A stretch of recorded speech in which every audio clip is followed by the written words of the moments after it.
자, 베드로후서 1장 12절입니다. 일어서서 다 같이 읽으시겠습니다.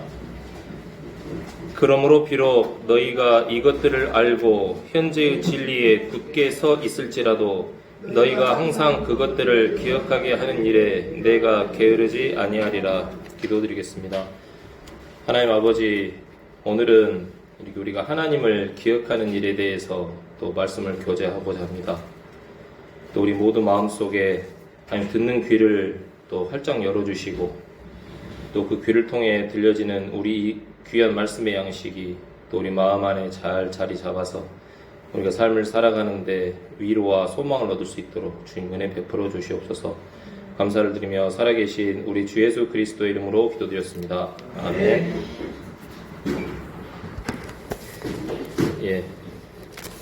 지난 그 말씀 순서 때 저는 이렇게 감사에 대해서 말씀을 선포했었습니다.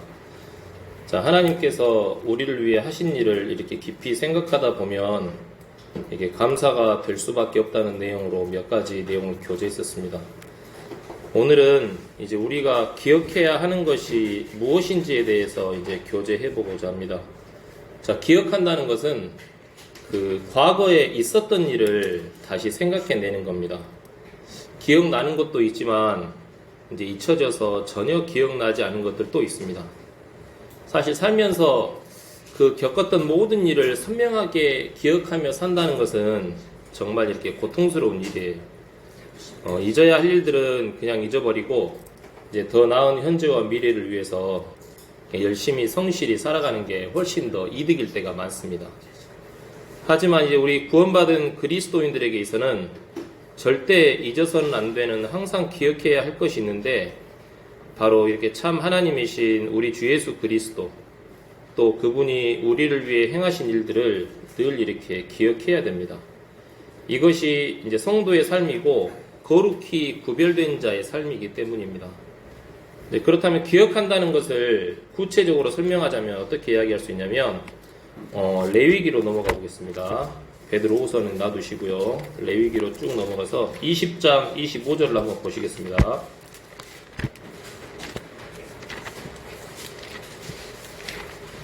레위기 20장 25절 읽어보시면 그러므로 너희는 정결한 짐승과 부정한 짐승, 부정한 날짐승과 정결한 날짐승 사이에 구별을 두고 내가 부정한 것으로 여겨 너희로부터 분리시킨 짐승이나 날짐승이나 땅에서 기는 그 어떤 생물로 인하여 너희 혼을 가증한 것으로 만들지 말지니라.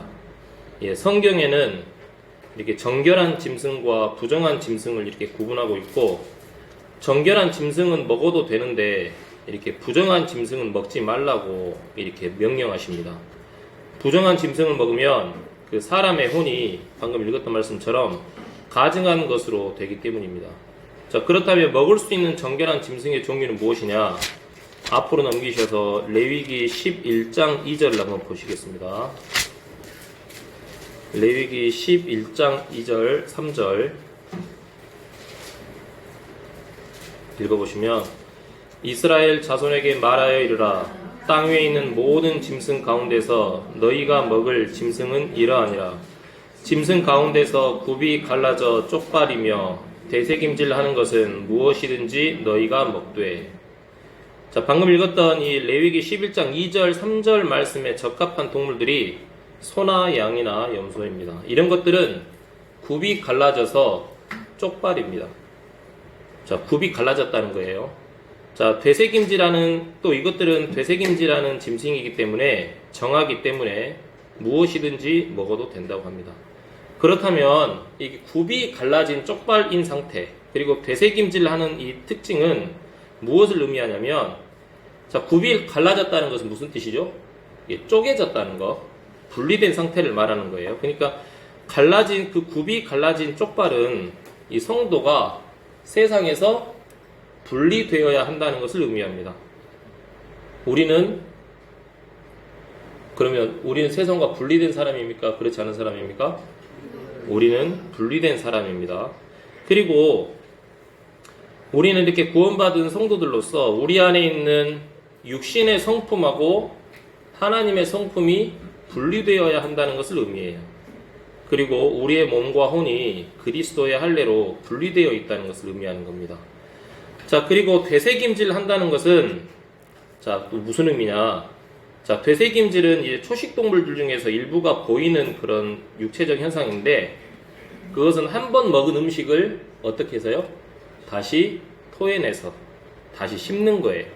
자, 정한 동물이 되새김질 한다는 것은 이것은 무엇을 의미하냐면 거룩하게 구별된 성도가 말씀을 다시 기억하고 생각하고 묵상하는 것을 의미하는 거예요. 자, 우리는 이런 짐승들처럼 주의 말씀을 생각하고 또 생각하고 되새김질 하면서 묵상해야 된다는 겁니다. 자, 성도들은 주의 말씀을 먹고 되새김질하고 소화시키면서 이제 어떻게 되겠습니까? 성장하는 거예요. 자, 믿음이 장성한 자들이 먹는 단단한 말씀의 양식이 있고, 믿음이 약한 자들이 먹는 젖과 같은 말씀이 있어요. 그런데 성장하려면 어떻게 하겠습니까? 우리 학생들 지금 분유 먹는 사람들 있어요? 다 엄마 젖 뗐죠? 지금도 엄마 젖 먹으면 큰일 나요.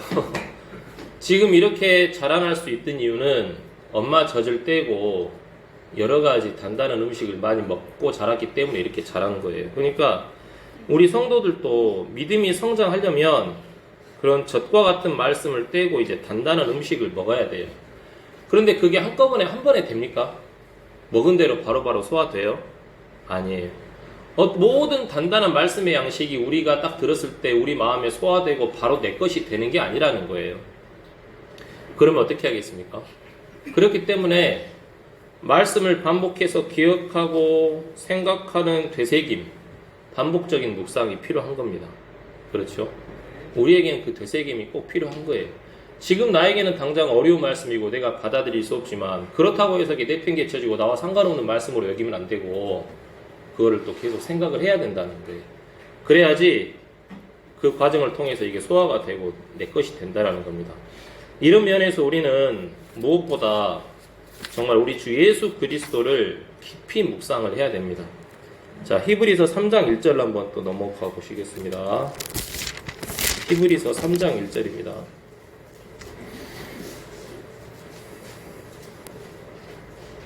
읽어보시면, 그러므로 거룩한 형제들 곧 하늘의 부르심에 참여한 자들아, 우리의 신앙 고백의 사도시며 대제사장이신 그리스도 예수님을 깊이 생각하라.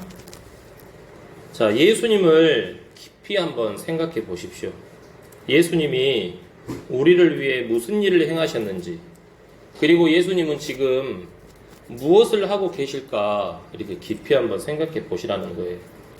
예수님은 우리의 죄를 제거하고 용서하시기 위해서, 또 우리를 받아들이시기 위해서 십자가에서 자기의 생명을 내놓으셨어요. 그리고 예수님은 지금 뭐 하고 계시냐면 하나님 우편에서 쉬지 않고 우리를 위해 열심히 중보하고 계세요. 우리를 위해서 변호하고 계세요. 또 그것도 부족해가지고 뭐 하고 계시냐면 우리를 위해서 초소를 준비하고 계시고, 또 장차 우리를 위해서 혼인잔치를 준비하고 계세요. 이 예수님을 기억하자는 거죠. 하지만 주님이 우리를 위해서 하신 일과 또 앞으로 주님께서 우리에게 하실 일, 그리고 우리가 앞으로 주님으로 인해서 얻게 될 많은 것들에 대한 약속의 소망을 기억하지 못하면 우리의 마음은 어떻게 되겠습니까? 굳어집니다. 우리의 마음은 굳어지고 평안이 사라지고 또 그로 인해 믿음이 사라지고 강팍하게 돼버려요. 마음이 굳어버린다는 겁니다. 자, 이 부분 한번 마가복음 넘어가서 한번 또 말씀 보겠습니다. 마가복음 6장 30절 넘어가 보시겠습니다.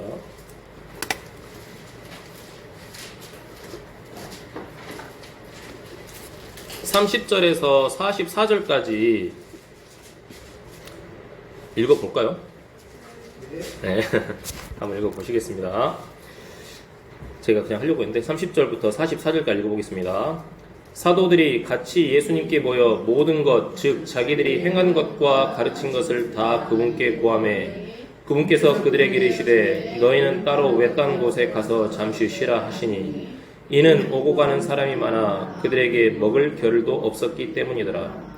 그들이 배를 타고 은밀히 외딴 곳으로 떠나가니 그들이 떠나는 것을 사람들이 보고 많은 사람이 그분을 알므로 모든 도시에서 나와 그곳으로 달려와 그들보다 앞서가서 다 같이 그분께 나아왔더라. 예수님께서 나아오사 많은 사람들을 보시고 그들이 목자 없는 양 같으므로 그들을 불쌍히 여기는 마음을 가지사 많은 것을 그들에게 가르치기 시작하시더라. 이제 낮이 많이 지났으므로 그분의 제자들이 그분께 나아 이르되 이곳은 외딴 곳이요 때도 이제 많이 지났으니 그들을 보내어 그들이 주변 지역과 마을들로 들어가 빵을 사게 하소서. 그들에게 먹을 것이 없나이다 하매 그분께서 그들에게 응답하여 이르시되 너희가 그들에게 주어 먹게 하라 하시거늘 그들이 그분께 이르되 우리가 가서 200데나리오너치의 빵을 사다가 그들에게 주어 먹게 하리이까 하니 그분께서 그들에게 이르시되 너희에게 빵이 몇 개나 있느냐 가서 보라 하시매 그들이 알아보고 이르되 5개와 물고기 2마리가 있나이다 하거늘 그분께서 그들에게 명령하사 모든 사람을 떼지어 푸른 잔디 위에 앉히게 하시니 그들이 떼를 지어 100명씩 50명씩 앉으니라. 그분께서 빵 5개와 물고기 2마리를 취하사 하늘을 우러러보시며 축복하시고 빵들을 떼어 자기 제자들에게 주사 그들 앞에 놓게 하시며 또 물고기 2마리도 그들 모두 가운데서 나누어 주시니 그들이 다 먹고 배를 채우고는 남은 조각과 물고기를 12바구니에 가득 거두었더라. 빵을 먹은 자들은 5,000명쯤의 남자들이더라. 자, 핵심은 이겁니다. 예수님께서 자신에게 나온 많은 사람들을 불쌍히 여기시고 그들을 가르치셨습니다. 이제 저녁 때가 되니까 제자들이 예수님께 말하는 거예요. 때가 이제 오래됐고 저녁 먹을 때도 됐는데 주님, 이 사람들 이제 각자 흩어져서 각자 알아서 먹을 거 먹으라고 보내줘야 되지 않겠습니까? 근데 이제 예수님께서는 너희들 빵 얼마나 있냐, 너희들이 먹을 게 얼마나 있냐 물어보셨어요. 빵 5개하고 물고기 2마리밖에 없는 거예요. 근데 이제 예수님께서 하늘을 우러보면서 이 빵 5개와 물고기 2마리를 축복하셨어요. 그래가지고 몇 명을 먹이셨습니까? 5,000명. 그리고 얼마나 남았어요? 12바구니가 또 남은 거예요. 자, 남자 5,000명이면 식사량이 얼마나 필요하겠습니까? 우리 자매님들 이렇게 매주 식사당번 하시느라 고생하시는데 자매님들 오늘은 좀 외부에서 손님들이 많이 와가지고 한 5,000명 온답니다. 생각을 한번 해보십시오. 그러면은 이거 외주 맡겨서 도시락 제작합시다 할 수도 있겠고요. 그렇죠. 근데 5,000명의 남자들이라고 하잖아요. 여러분 밖에서 밥 먹으면 어떻습니까? 더 맛있죠. 더 맛있고 남자들이라면 얼마나 많이 먹겠습니까? 한 그릇 더 먹는 사람도 있을 거고 2그릇 더 먹는 사람도 있을 거고. 그런데 예수님께서 이 빵 5개와 물고기 2마리를 이렇게 축복하셔가지고 제자들이 이제 빵을 들고 물고기를 들고 다니면서 사람들에게 떼어주며 나눠주고 있어요. 근데 줄어들질 않는 거예요. 떼어주면 또 생기고 떼어주면 또 생기고 또 생기고 또 생기고 계속 그러는 거예요. 제자들이 이제 그걸 보고 무슨 생각을 했을까요? 야, 이거는 사람이 하는 일이 아니다. 야, 이건 인간의 능력으로는 도저히 할 수 없는 능력이다. 야, 이분 예수님 진짜 하나님의 아들이시다라고 확신했겠죠. 야, 정말 대단하다. 근데 그 다음 이어지는 말씀을 보면 이 제자들의 마음과 믿음이 그렇게 오래 지속되지 않는 것을 볼 수가 있어요. 자, 6장 47절부터 52절을 한번 읽어보실까요? 47에서 52절입니다. 저녁이 되매 배는 바다 한가운데 있더라. 그분께서는 홀로 무태에 계시다가 바람이 그들에게 반대로 불므로 그들이 힘겹게 노젓는 것을 보시고 밤 4경쯤에 바다 위로 걸어서 그들에게 오사 그들을 지나쳐 가려고 하시거늘 그들이 그분께서 바다 위로 걸어오시는 것을 보고 그것이 영인 줄로 생각하여 소리 지르니 이는 그들이 다 그분을 보고 불안해하였기 때문이더라. 즉시 그분께서 그들에게 말씀하여 그들에게 이르시되 안심하라 나니 두려워하지 말라 하시고 그들에게 가서 배에 오르심에 바람이 그침으로 그들이 속으로 한량없이 심히 놀라며 이상히 여기니라. 52절 이는 그들의 마음에 굳어져서 빵의 기적을 깊이 생각하지 못하였기 때문이더라. 자, 제자들은 그 바로 앞서 우리가 읽었던 내용에서 빵 5개와 물고기 2마리로 5,000명이 넘는 그 사람을 먹이신 예수님이 행하신 일을 보았어요. 그 당시에는 그 예수님이 하나님의 아들임을 확신했을 거예요. 하지만 얼마 지나지 않아서 물 위를 걸어오시고 또 바람을 잠잠케 하시는 예수님을 보고 속으로 한량없이 심히 놀라며 그냥 이상히 여겼어요. 야, 역시 하나님의 아들이시네. 저 5,000명이 넘는 남자들 먹이시더니 이번에는 물 위도 걸어오시고 바람까지도 잠잠케 하시잖아 하면서 하나님 그 예수님을 향한 그 믿음을 통해서 하나님께 영광을 돌리면서 그 믿음이 한 번 더 자라는 것이 아닌 거예요. 오히려 야, 이분은 도대체 뭐냐, 신기하네, 이상하네, 그 생각만 했다는 거죠. 자, 제자들은 빵과 물고기의 기적의 형상을 직접 겪은 당사자들인데 이렇게밖에 생각하지 못했어요. 왜 그랬다고 합니까? 52절 말씀처럼 그들이 마음이 굳어져서 빵의 기적을 깊이 생각하지 못하였기 때문이에요. 이게 주님이 하신 일을 기억하지 못한다는 거죠. 그렇죠?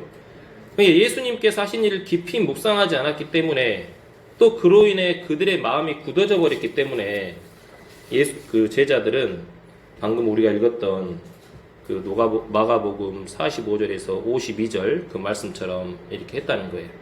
자, 이 말씀은 우리에게 교훈이 되는 이야기, 아니면 그냥 예수님에 관한 한 일화에 대한 이야기가 아니고 우리에게 훈계와 경고를 주는 말씀으로 받아들이셔야 돼요. 묵상하려는 의지와 마음이 없으면 예수님이 하신 일을 묵상할 수가 없게 돼요. 그럼 예수님을 묵상하지 않으면 우리에게 묵상이 되는 것은 뭔지 아십니까? 세상의 것들이 될 수밖에 없어요. 세상의 것들을 묵상하다 보면 마음이 굳어질 수밖에 없고 결국에는 마음이 강팍하게 될 수밖에 없어요. 자, 제자들은 왜 빵과 물고기의 기적을 잊어버리고 기억하지 못하는 것일까요? 마귀가 가져가 버리기 때문일 거예요.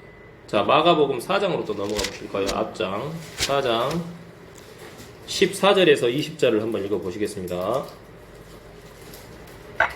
마가복음 4장 14절에서 20절입니다. 씨 뿌리는 자는 말씀을 뿌리느니라. 길가에 있는 것들은 이들이니 곧 말씀이 뿌려질 때 듣지만 즉시 다가오는 사탄에게 마음속에 뿌려진 말씀을 빼앗겨버리는 자들이니라. 또 그와 같이 돌밭에 뿌려진 것들은 이들이니 곧 말씀을 듣고 즉시 기쁨으로 그것을 받아들이나 속에 뿌리가 없으므로 잠시만 견디다가 후에 말씀으로 인하여 고난이나 핍박이 일어나는 때 즉시 실족하는 자들이요. 가시나무들 사이에 뿌려진 것들은 이들이니 곧 말씀을 듣되 이 세상의 염려와 재물의 속임수와 다른 것들에 대한 정욕이 들어와 말씀을 숨막히게 하여 열매 맺지 못하게 되는 자들이니라. 좋은 땅에 뿌려진 것들은 이들이니 곧 말씀을 듣고 받아들여 얼마는 30배, 얼마는 60배, 얼마는 100배의 열매를 내는 자들이니라 하시니라. 예수님은 이 말씀을 하시면서 그냥 이런 내용이 있으니까 마음에 잘 담아둬라라는 의도로 하신 것이 아니라 이런 사실을 알고 마음에 새겨서 주의하라는 훈계와 경고로서 이 말씀을 우리에게 주셨다고 믿습니다. 자, 마귀는 모두를 찾아가서 시험합니다. 심지어 누구도요? 예수님도 시험하셨어요. 그러면 우리는 당연히 구원받은 성도로서 마귀의 타겟이 됩니까? 안 됩니까? 안 됩니다. 자, 마귀가 우리에게 꼭 말씀만 가져가는 것은 아니에요. 마귀는 여러 모양으로 우리를 찾아와서 시험하고 흔들어서 하나님께 감사와 영광 돌려드릴 조건들을 다 가져가 버려요. 자, 내가 주님으로부터 받았던 은혜와 감사의 순간에 그런 기억도 가져가 버려요. 그래서 우리는 주의해야 된다는 겁니다. 눈앞에 보이는 일들과 형편에 매여서 그런 것들만 기억하고 묵상하다가 하나님이 우리를 위해 하신 일을 기억하지 못하고 묵상하지 못해서 마음이 굳어서 강팍해지는 일이 없도록 우리는 정말 주의해야 된다는 겁니다. 자, 여러분은 저도 이 말씀을 준비하면서 저에게 이렇게 질문을 했습니다. 자, 구원받아 거듭나기 전에 각자의 모습을 기억하십니까? 얼마나 추하고 악하고 가증하고 더러웠습니까? 그럼에도 불구하고 크신 사랑으로 그런 악하고 더럽고 추한 나를 구원하신 예수님이 계셔요. 그 예수님을 기억해야 된다는 겁니다. 믿음이 어느 정도 자랐다 싶어도 우리는 그 예수님을 기억해야 돼요. 그런 예수님을 반복해서 생각하고 기억하고 묵상할수록 감사는 넘칩니다. 그리고 구원 받고 나서 우리가 늘 완벽합니까? 아니요. 저는 전에는 몰랐는데 살면서 드러나는 내 마음의 모양, 흘러가는 마음, 생각하는 것들 생각하면 야, 나 구원받은 게 기적이라는 생각이 들어. 이건 기적, 오병이의 기적보다 더 큰 기적이야. 자, 구원받은 후에 더욱 드러나서 알게 된 나의 실체에 대해서 여러분 실망과 좌절감 느껴본 적 있으십니까? 내가 얼마나 약하고 부족한지, 내가 얼마나 어리석고, 내가 얼마나 믿음이 약한지 그런 것들을 발견할 때마다 정말 낙심돼요. 이제 그런 것들에 대해서 근심하고 걱정하면서 이렇게 하나님께 겸손히 마음을 낮추고 마음을 돌이키는 것은 좋아요. 그런데 이제 거기에만 빠져서 나를 사랑하시고 구원하신 하나님의 은혜를 기억하지 못하면 안 되는 거예요. 그럴 때가 있을 때마다, 다가올 때마다 기억해야 되는 게, 아, 하나님은 이런 나를 미리 다 아셨구나. 이런 나를 위한 축복의 통로는 오직 우리 주 예수 그리스도 외에는 다른 길이 없기 때문에 나에게 복음을 듣게 하시고 또 예수님을 알게 하시고 또 이렇게 구원의 믿음을 선물로 주셨구나 하고 나를 구원하시는 하나님의 사랑을 다시 한번 기억해야 되는 겁니다. 자, 그런데 이런 주님을 기억하지 못하고 자기 하고 싶은 대로 살았던 사람들이 있어요. 이스라엘 백성들인데 시편 78편 한번 보시겠습니다. 시편 78편으로 한번 쭉 이제 보실 건데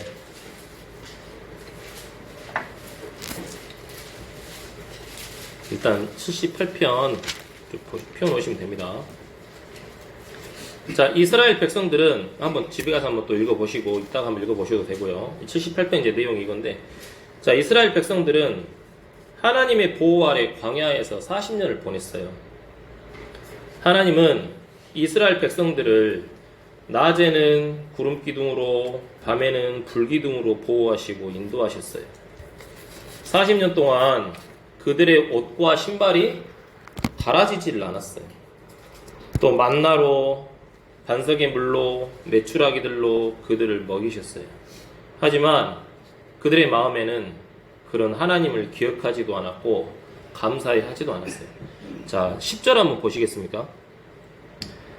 그들이 하나님의 언약을 지키지 아니하고 그분의 법 안에서 걷기를 거절했다. 하나님을 언약을 지키지도 아니하고 하나님을 거절했어요.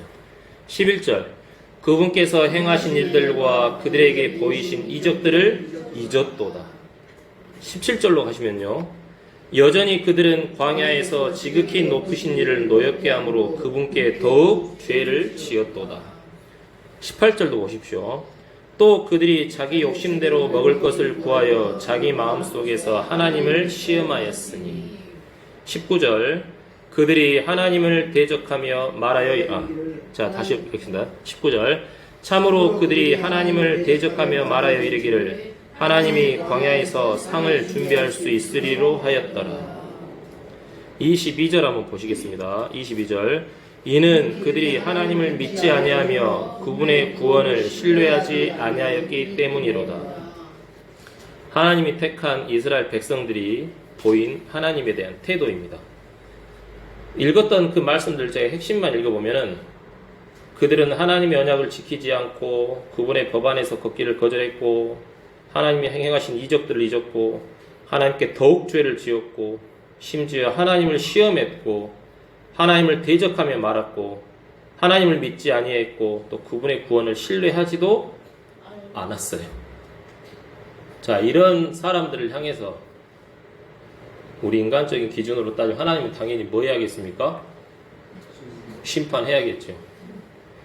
자, 근데 그럼에도 불구하고 하나님은 어쨌습니까? 그들에게 은혜를 베풀어 주셨어요. 23절, 24절, 25절 한번 읽어보실까요?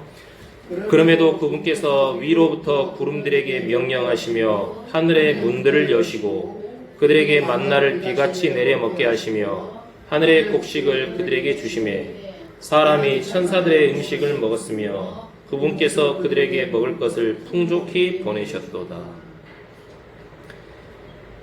자, 이스라엘 백성들이 보인 태도를 한번 우리가 아까 읽었으니까 생각해 보시고 또 방금 읽은 하나님께서 그들에게 은혜를 베푸시는 모습을 한번 생각해 보십시오.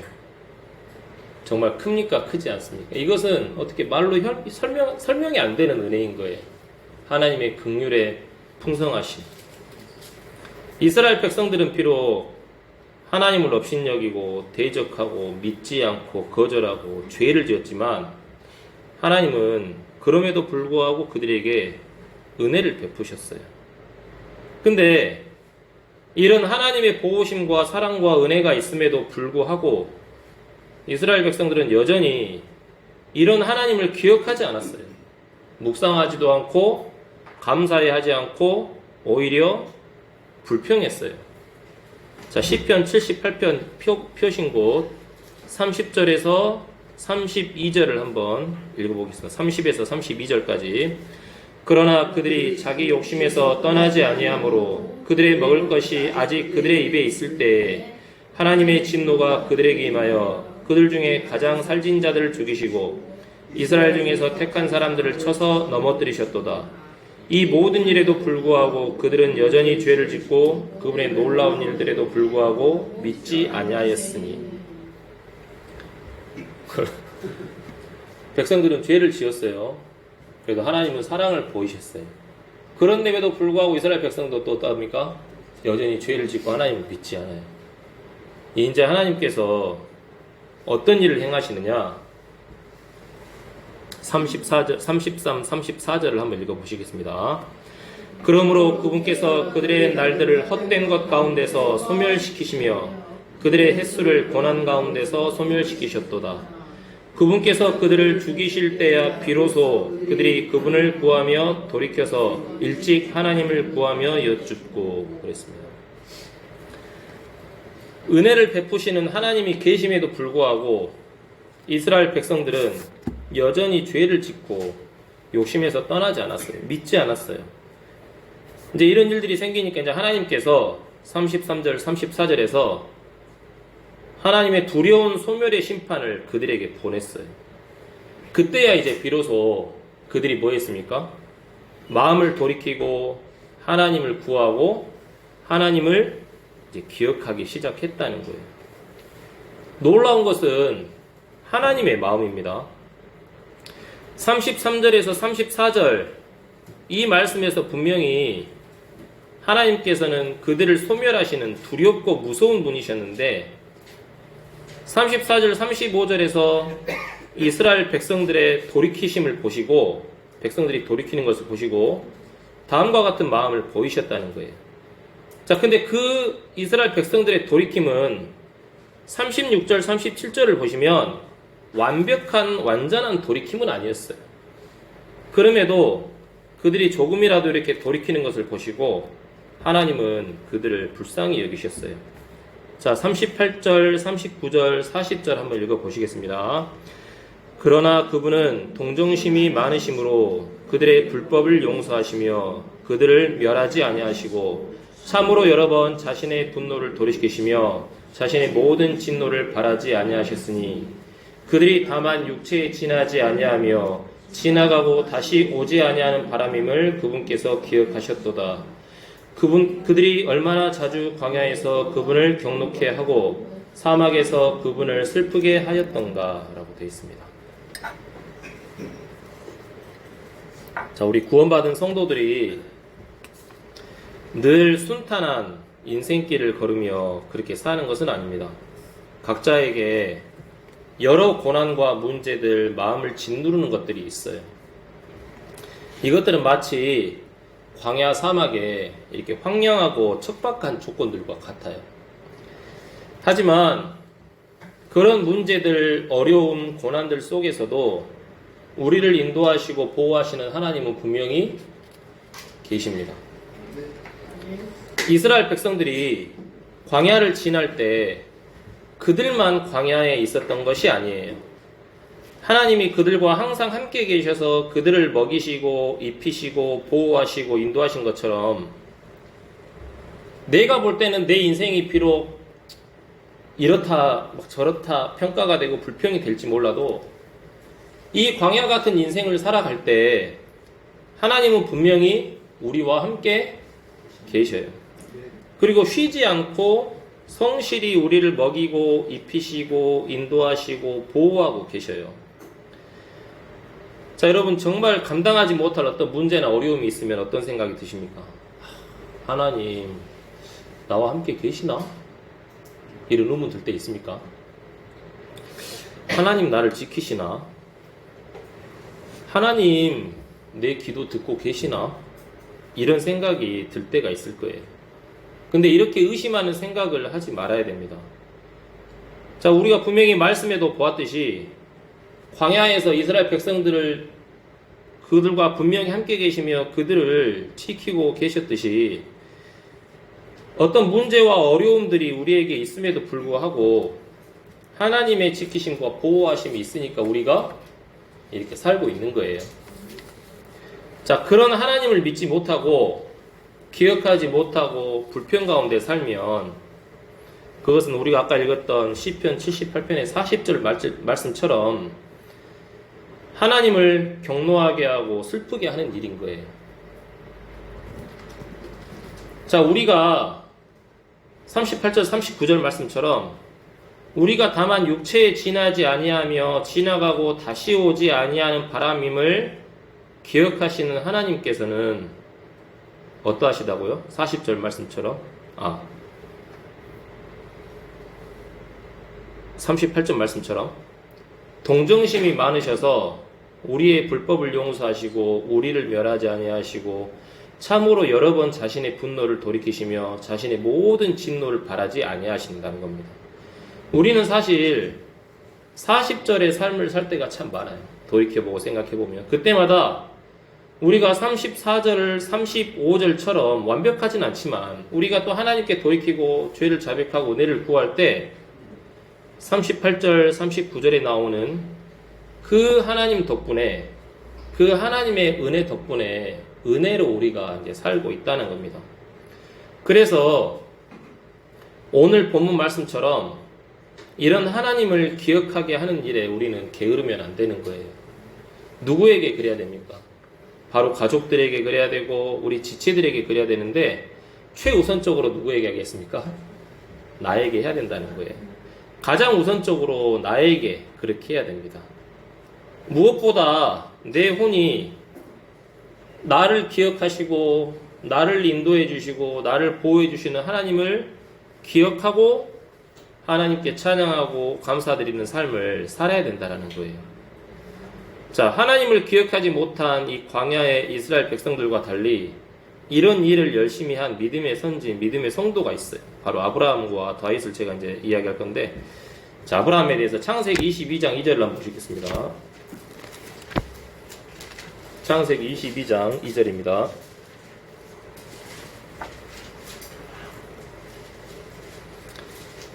읽어보시겠습니다. 그분께서 이르시되 이제 내 아들 곧 내가 사랑하는 내 유일한 아들 이삭을 데리고 모리아 땅으로 가서 거기서 내가 내게 일러줄 산들 중에 하나에서 그를 번제 헌물로 드리라 하시니라. 예.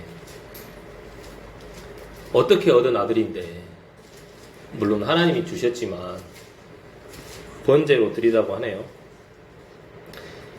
자, 이 명령을 들은 아브라함의 마음은 슬펐을까요? 조마조마했을까요?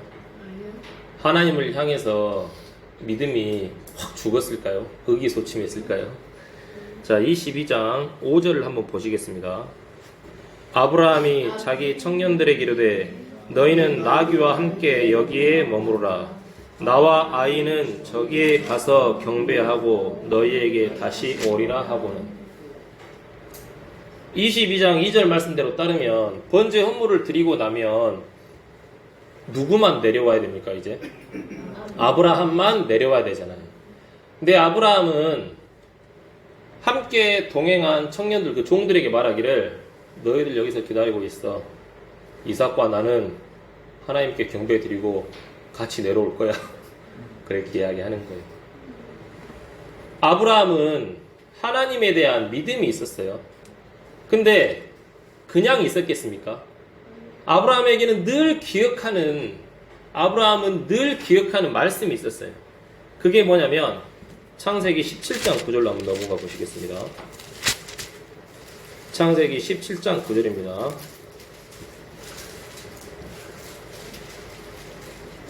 읽어보시겠습니다. 하나님께서 또 아브라함에게 이르시되 그런즉 너는 내 언약을 지킬지니 곧 너와 내 뒤를 이을 내 씨가 그들의 대대로 그리할지니라. 아브라함은 이 주님의 언약의 말씀을 기억했어요. 또 19절 한번 말씀 읽어보시겠습니다. 하나님께서 이르시되 참으로 내 아내 사라가 내게 아들을 낳으리니 너는 그의 이름을 이삭이라 하라.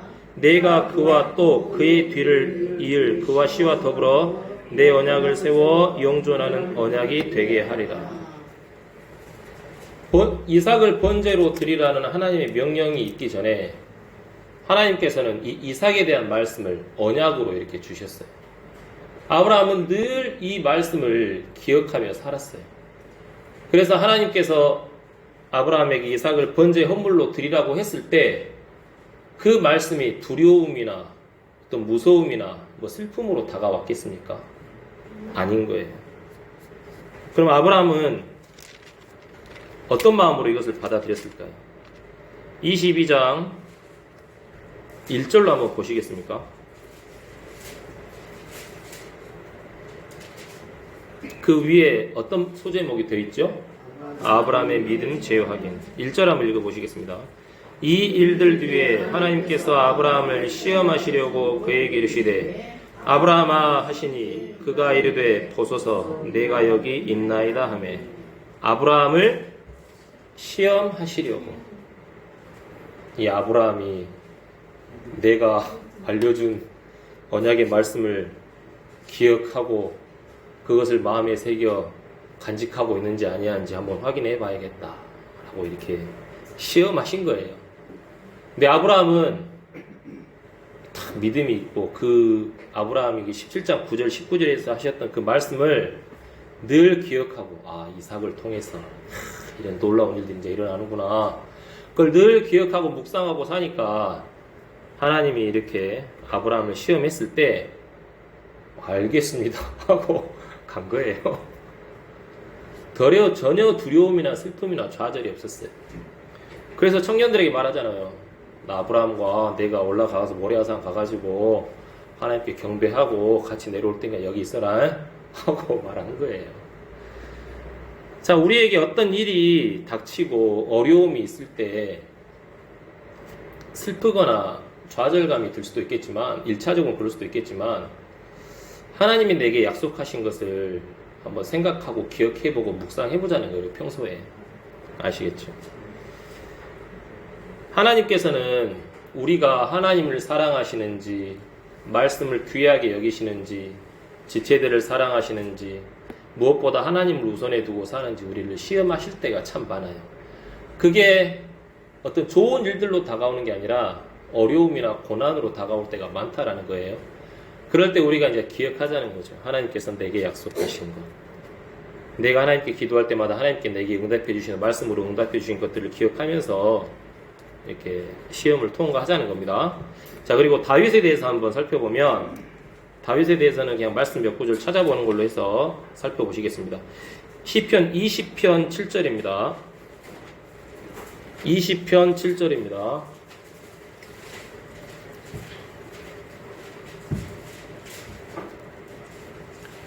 읽어보시면 어떤 자들은 병거를 신뢰하며 어떤 자들은 말을 신뢰하나 우리는 주 우리 하나님의 이름을 기억하리로다. 하나님을 기억한다는 거죠. 전쟁의 순간이 닥쳐왔을 때, 엄청난 어떤 살상의 순간이 다가왔을 때 어떤 사람들은 병거를 신뢰하고 말을 신뢰하지만 다윗은 하나님을 기억하고 하나님을 신뢰했다는 겁니다. 넘기셔서 시편 63편 5, 6절로 한번 보시겠습니다. 63편 5, 6절입니다.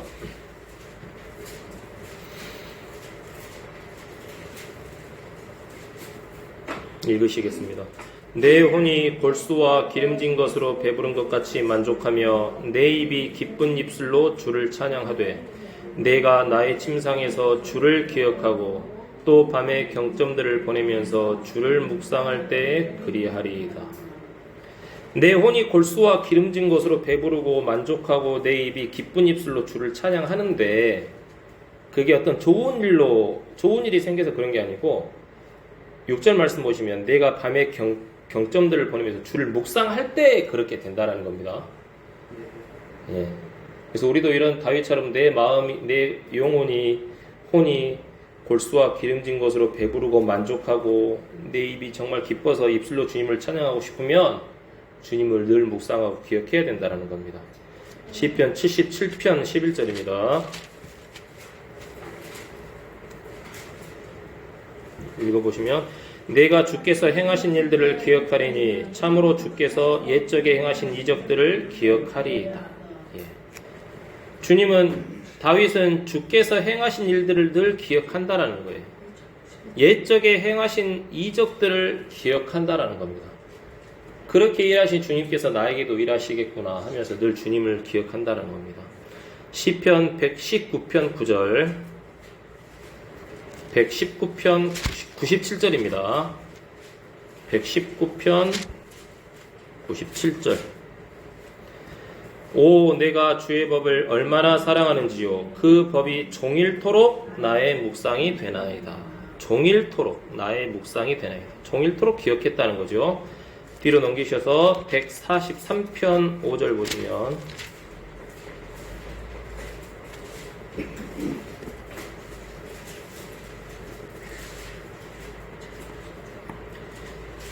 읽어보시면 내가 옛날을 기억하고 주께서 행하신 모든 일을 묵상하며 주의 손이 행하시는 일을 깊이 생각하나이다. 내가 옛날을 기억하고 옛날에 내가 얼마나 고난이 많았나, 얼마나 고통이 많았나, 얼마나 수많은 문제 속에 직면해서 생명의 위험이 닥쳤었나. 하지만 그때 주께서 행하신 모든 일을 묵상하고 주의 손이 행하시는 일을 깊이 생각했다라는 겁니다. 다윗이 믿음의 사람이 된 여러 가지 이제 그 원동력이 된 일들이 많았는데 기도, 이렇게 묵상이었습니다. 그렇죠? 예, 우리도 이제 그런 삶을 살자는 겁니다. 자, 기억한다는 것은 세상의 관념으로는 기억한다는 것은 뭐냐면 지난날, 과거를 기억하는 게 이제 기억한다라는 거거든요. 하지만 우리 성도들에게는 이 기억한다는 것은 또 뭘 의미하냐면 기록된 말씀을 통해서 알게 되고 믿게 된 앞으로 장차 미래에 있을 일들을 우리는 기억할 수가 있는 거예요. 그건 우리 성도들에게 특권이에요. 세상 사람들은 뭐만 기억합니까? 과거만 기억해요. 근데 우리는 뭣도 기억할 수 있어요? 미래도 기억할 수 있어요. 기록된 말씀을 통해서. 자, 하나님께서 우리를 위해 하신 일들을 기억하고 묵상하기도 하지만 기록된 말씀을 통해 배워서 믿게 된 앞으로 다가올 소망을 늘 바라보고 기억하면서 우리는 살아야 됩니다. 그렇게 되면 우리는 이렇게 점점 더 잘하고 성화되는 신앙을 할 수가 있는 겁니다. 자, 마지막으로 로마서 8장 18절 한번 보실게요. 로마서 8장 18절.